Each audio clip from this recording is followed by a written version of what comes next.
ಇವಾಗಿನ ನಮ್ಮ ಸಮಸ್ಯೆನ ನನ್ನ ಆತ್ಮೀಯ ಹತ್ರ ಹೇಳ್ಕೊಂಡ್ರೆ ಸ್ವಲ್ಪ ಅಣ್ಣನಾದರೂ ಕೊಡ್ತಾಳೆ. ಅವ್ರ ಅಣ್ಣನ ಮೇಲೆ ಅವಳಿಗೆ ತುಂಬ ಪ್ರೀತಿ ಇದೆ.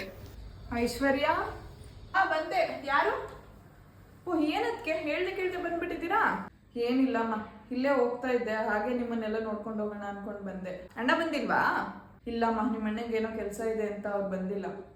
ಅವ್ನು ಬರ್ದೇ ಇರೋದೇ ಒಳ್ಳೇದಾಯ್ತು ಬಿಡಿ. ಮೊದಲೇ ನಮ್ಮ ಮನೇಲಿ ಫಂಕ್ಷನ್ ನಡೀತಾ ಇದೆ, ರಿಲೇಟಿವ್ಸ್ ಎಲ್ಲ ಬಂದಿದ್ದಾರೆ. ಅವ್ರ ಮುಂದೆ ಅವ್ನಿಗೆ ಹೆಂಗಿರ್ಬೇಕು ಅನ್ನೋದು ಗೊತ್ತಾಗಲ್ಲ. ಸರಿ ಕುತ್ಕೊಳ್ಳಿ ಅದಕ್ಕೆ. ಸರಿನಮ್ಮ, ಆಯ್ತು. ಸರೋಜಾ ಅವ್ರಿಗೊಂದು ಗ್ಲಾಸ್ ನೀರು ತಂದ್ಕೊಡು. ಸರಿ ಅಮ್ಮರೇ. ಒಂದು 5 ನಿಮಿಷ ಕೂತೀರಿ, ಬರ್ತೀನಿ. ಸರಿನಮ್ಮ, ಆಯ್ತು. ಇವ್ರ ಮನೇಲಿ ಇಷ್ಟೊಂದು ಜನ ನೆಂಟ್ರಿದ್ದಾರೆ, ದುಡ್ಡು ಕೇಳೋಣ ಅನ್ಕೊಂಡು ಬಂದೆ. ಇವಾಗ ಕೇಳಿದ್ರೆ ಸರಿ ಇರಲ್ಲ, ಏನು ಕೇಳೋದು ಬೇಡ. ಹೇಳಿ ಅದಕ್ಕೆ, ಏನು ಸಮಾಚಾರ ಇವಾಗ ಬಂದಿದ್ದು? ಏನಿಲ್ಲಮ್ಮ, ಸುಮ್ಮನೆ ನಿಮ್ಮನ್ನೆಲ್ಲ ನೋಡ್ಕೊಂಡು ಹೋಗೋಣ ಅಂತಾನೆ ಬಂದೆ ಅಷ್ಟೇ.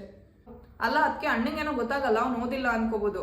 ನಿಮ್ಗಾದ್ರೂ ಗೊತ್ತಾಗಲ್ವಾ? ದೊಡ್ಡವ್ರ ಮನೆಗೆ ಬರ್ಬೇಕಾದ್ರೆ ಸ್ವಲ್ಪ ಚೆನ್ನಾಗಿರೋ ಸೀರೆನಾದ್ರೂ ಉಟ್ಕೊಂಡು ಬರೋದು ಬೇಡವಾ? ಈಗ ಬಂದಿರೋ ರಿಲೇಟಿವ್ಸ್ ಎಲ್ಲ ಎಷ್ಟೊಂದು ದೊಡ್ಡವರು, ಅವ್ರಿಗೆ ನಿಮ್ಮನ್ನು ನಾನು ಹೇಗೆ ಪರಿಚಯ ಮಾಡಿಸ್ಲಿ ಹೇಳಿ? ಇಲ್ಲಮ್ಮ, ನಾನು ನೋಡ್ಕೊಂಡಿಲ್ಲ, ಸುಮ್ಮನೆ ಅಲ್ಲಿ ಹೋಗ್ತಾ ಇದ್ನಲ್ಲ ಹಾಗೆ ಬಂದೆ. ಪರವಾಗಿಲ್ಲ, ನಾನೇನು ಹೊರಡ್ತೀನಿ. ಸರಿ ಆಯಿತು, ಪರವಾಗಿಲ್ಲ ಬಿಡಿ. ಅದಕ್ಕೆ ಬರೋದು ಬಂದಿದ್ದೀರಾ, ಊಟ ಮಾಡ್ಕೊಂಡು ಹೋಗಿ. ಸರಿನಾ? ಸರಿ, ಊಟ ಮಾಡ್ಕೊಂಡೇ ಹೋಗ್ತೀನಿ. ಓಕೆ, ನಿಂತ್ಕೊಳ್ಳಿ. ಅಲ್ಲೆಲ್ಲ ದೊಡ್ಡವ್ರು ಊಟ ಮಾಡ್ತಾ ಇದ್ದಾರೆ, ನಿಮ್ಗಿಲ್ಲೇ ತಂದು ಬಡಿಸ್ತಾಳೆ, ಇಲ್ಲೇ ಊಟ ಮಾಡ್ಕೊಂಡು ಹೋಗಿ, ಆಯ್ತಾ?